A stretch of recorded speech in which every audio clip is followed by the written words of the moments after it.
موت اس کی کرے جس کا زمانہ افسوس، یوں تو دنیا میں سبھی آئے ہیں مرنے کے لیے۔ عزم، جدوجہد اور قربانی کی علامت خوش اخلاق، زیرک اور باریک بین سیاستدان محمد مطلوب انقلابی مرحوم کی چوتھی برسی کل کھوئیرٹا میں عقیدت و احترام کے ساتھ منائی جائے گی۔ مرحوم کی جدوجہد، عوامی خدمت اور قربانیوں کو یاد کرتے ہوئے ان کے چاہنے والے اور سیاسی کارکنان مرحوم کو خراج عقیدت پیش کریں گے۔ محمد مطلوب انقلابی مرحوم کا شمار آزاد کشمیر کے ان سیاسی سماجی رہنماؤں میں ہوتا ہے جنہوں نے اپنی پوری زندگی جمہوریت کے فروغ، طلبہ کی تنظیم اور عوامی فلاح و بہبود کے لیے وقف کر دی۔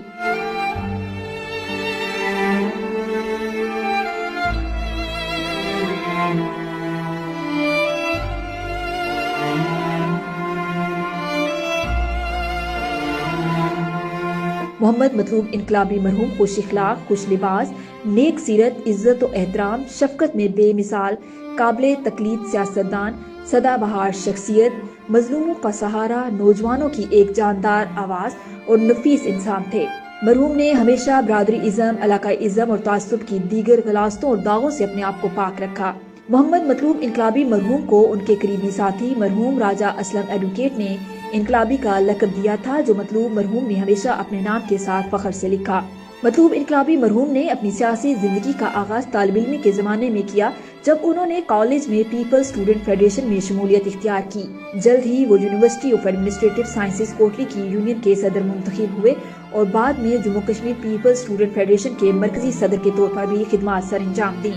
مطلوب انقلابی مرحوم نے آمریت کے خلاف جدوجہد میں نمایاں کردار ادا کیا، خاص طور پر جنرل ضیاء الحق کے دور میں۔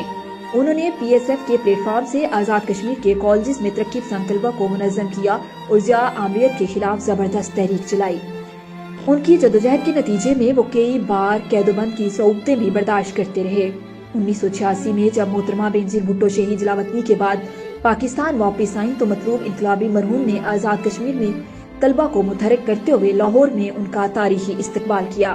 اسی سال جب بینظیر بھٹو شہید مظفرآباد تشریف لائیں تو انقلابی مرحوم نے ریاستی ریسٹ ہاؤس میں انگریزی میں خطاب کیا، جس سے بینظیر بھٹو شہید ان سے بے حد متاثر ہوئیں۔ مرحوم 2 بار کشمیر کونسل کے ممبر منتخب ہوئے اور محترمہ بینظیر بھٹو شہید کے مشیر برائے کشمیر کونسل کی حیثیت سے بھی خدمات سر انجام دیں۔ مرحوم نے اپنی سیاسی زندگی میں ہمیشہ اصولوں کو مقدم رکھا اور پیپلز پارٹی کو چھوڑنا گناہ سمجھا۔ مرحوم نے کھوئیرٹا سے انتخابات میں حصہ لیا، ایک بار کامیابی حاصل کی جبکہ دوسری بار مخالفین کی سازش اور دھاندلی کا سامنا کرنا پڑا۔ مطلوب انقلابی مرحوم کی شخصیت عاجزی اور سادگی کا نمونہ تھی۔ انہوں نے کبھی اپنے نام کے ساتھ چودھری کا لاحقہ نہیں لگایا کیونکہ وہ اسے تکبر کی علامت سمجھتے تھے۔ کھوئیرٹا کے عوام ان سے بے پناہ محبت کرتے تھے اور ان کے انتقال کی خبر نے ہر دل کو غمزدہ کر دیا۔ ان کے جنازے میں شریک 2 قریبی ساتھی توصیف جرال اور فاروق چودھری صدمہ برداشت نہ کر سکے اور انتقال کر گئے تھے۔ مطلوب انقلابی مرحوم کی وفات کے بعد ان کے فرزند ولید انقلابی نے سیاست میں قدم رکھا۔ ولید انقلابی برطانیہ سے بیرسٹر کی ڈگری لے کر آئے ہیں اور اپنے والد کے مشن کو آگے بڑھانے کے لیے پرعزم ہیں۔ پاکستان پیپلز پارٹی کی قیادت نے ولید انقلابی کو مرحوم مطلوب انقلابی کا سیاسی جانشین منتخب کیا تھا۔ ولید انقلابی نے 2021 کے عام انتخابات میں کھوئیرٹا سے پاکستان پیپلز پارٹی کے ٹکٹ پر انتخابات میں حصہ لیا لیکن ممبر اسمبلی نہ بن سکے۔ کھوئیرٹا کے عوام ولید انقلابی سے امیدیں وابستہ کیے ہوئے ہیں کہ وہ اپنے والد کی طرح اصولوں پر مبنی سیاست کریں گے اور علاقے کی خدمت کریں گے۔ محمد مطلوب انقلابی مرحوم کی زندگی اصولوں، جمہوری جدوجہد اور عوامی خدمت کی روشن مثال ہے۔ وہ ہمیشہ عوام کے دلوں میں زندہ رہیں گے اور ان کی خدمات کو صدیوں یاد رکھا جائے گا۔ کل مطلوب انقلابی مرحوم کی چوتھی برسی پر کھوئیرٹا کے عوام مرحوم کو خراج عقیدت پیش کرتے ہوئے ان کے مشن کو جاری رکھنے کا عزم کریں گے۔